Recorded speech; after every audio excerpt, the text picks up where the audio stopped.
Kita awal informasi di siang hari ini pemirsa. Presiden Republik Indonesia Prabowo Subianto mengunjungi Pavilion Indonesia di Davos, Swiss. Kunjungan dilakukan usai Presiden menyampaikan pidato kunci dalam rangkaian Annual Meeting World Economic Forum 2026.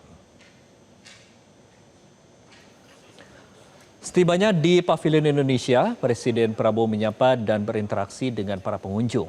Sejumlah tamu dari berbagai negara, termasuk banyak negara, tampak menunjukkan ketertarikan terhadap peluang dan kerjasama investasi di Indonesia. Presiden Prabowo kemudian duduk bersama sejumlah Menteri Kabinet Merah Putih. Dalam suasana santai, Presiden berbincang sejenak mengenai agenda yang baru saja diikuti, khususnya penyampaian pidato kunci di Davos Congress Center. Turut hadir Menko Perekonomian Erlangga Hartarto, kemudian Menteri Luar Negeri Sugiono, Menteri Investasi dan Hilirisasi Rosan Perkasa Roslani, Menteri Komunikasi dan Digital Mutia Fiada Hafid, serta Sekretaris Kabinet Teddy Indra Wijaya. Kunjungan Presiden Prabowo ke Pavilion Indonesia menegaskan diplomasi ekonomi Indonesia yang aktif, inklusif, dan berorientasi pada hasil.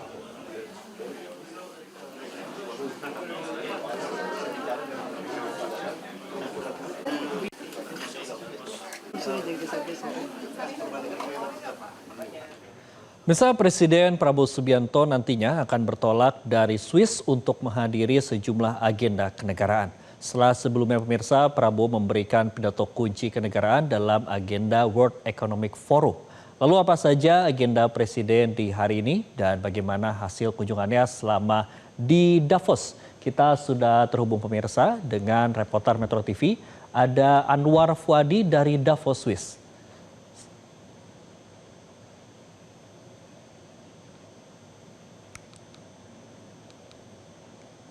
Baik pemirsa, mohon maaf kami mengalami kendala terkait dengan hubungan dengan jurnalis Metro TV Anwar Fuadi yang berada di Davos. Namun kita akan sampaikan terlebih dahulu bahwa Presiden Republik Indonesia Prabowo Subianto ini sempat mengunjungi Pavilion Indonesia di Davos, Swiss. Kunjungan ini dilakukan usai Presiden menyampaikan pidato kunci terkait dengan rangkaian Annual Meeting World Economic Forum 2026.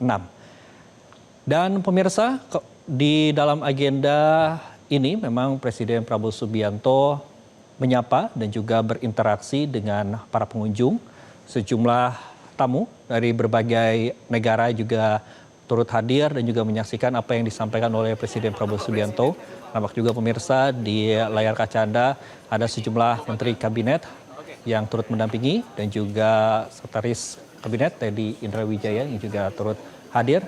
Dan banyak juga pemirsa menunjukkan ketertarikan terhadap peluang kerjasama investasi di Indonesia.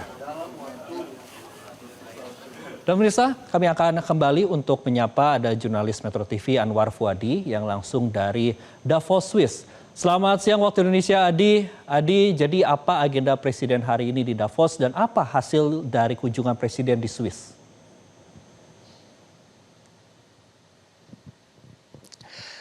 Ya, selamat pagi waktu Swiss, Andro. Saat ini saya berada di kota Bad Ragaz, kurang lebih 1,5 jam dari Davos. Ini merupakan kota tempat Presiden Prabowo Subianto menginap selama kunjungannya untuk menghadiri World Economic Forum 2026. Untuk agenda Presiden Prabowo Subianto sendiri hari ini dijadwalkan akan meninggalkan Swiss melalui Bandara Internasional Zurich pada Jumat siang waktu setempat untuk kemudian bertolak mengikuti agenda berikutnya. Kalau kita lihat begitu ya, agenda dari Presiden Prabowo Subianto, Presiden tiba di Swiss ini pada tanggal 21, lalu kemudian agenda utama pada tanggal 22 Januari 2026 atau kemarin, dan hari ini bersiap untuk meninggalkan Swiss.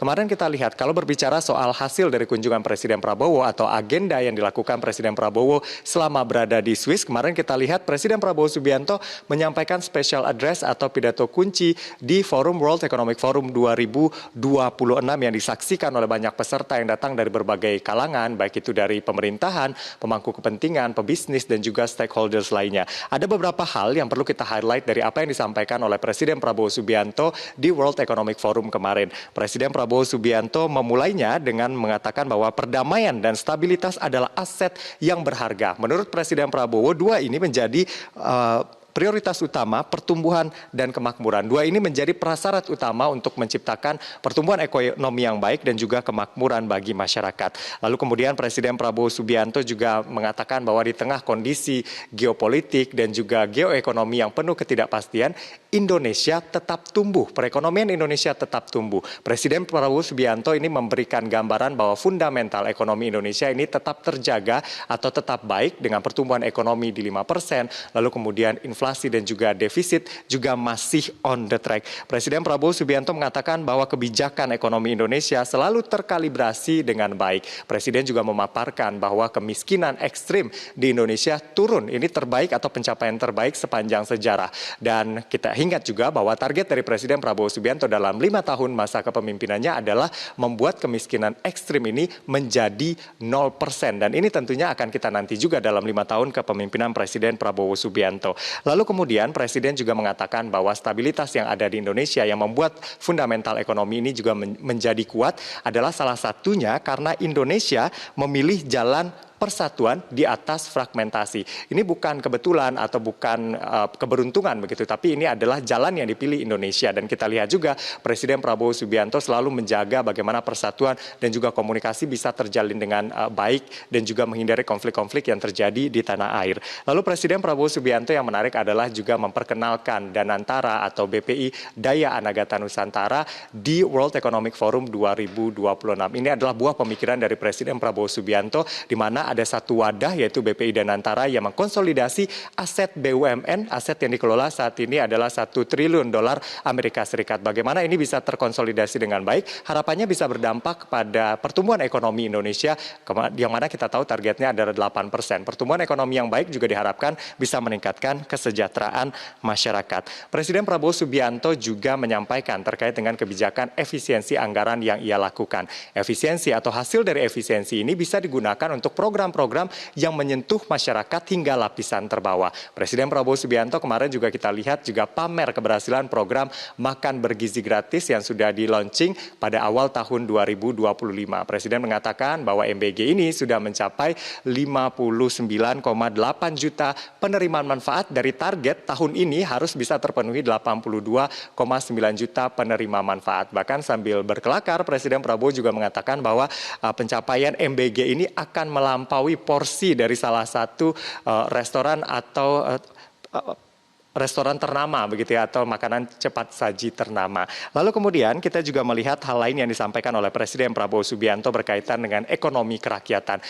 Presiden memiliki berbagai program, misalnya Koperasi Desa Merah Putih yang ada di 83.000 desa dan kelurahan yang ada di seluruh Indonesia. Ini tujuannya adalah menggerakkan ekonomi dari bawah. Jadi Koperasi Desa Merah Putih ini dilengkapi dengan berbagai fasilitas untuk bisa menggerakkan ekonomi masyarakat dari bawah. Ada juga kampung nelayan Merah Putih yang juga ditargetkan 1.000 pada tahun ini di berbagai wilayah di Indonesia untuk menggerakkan ekonomi nelayan. Presiden Prabowo mengatakan bahwa selama ini kita negara maritim tetapi nelayannya belum mendapatkan perhatian yang baik dari pemerintah sehingga diadakanlah kampung nelayan ini yang diupayakan bisa meningkatkan perekonomian nelayan di Indonesia.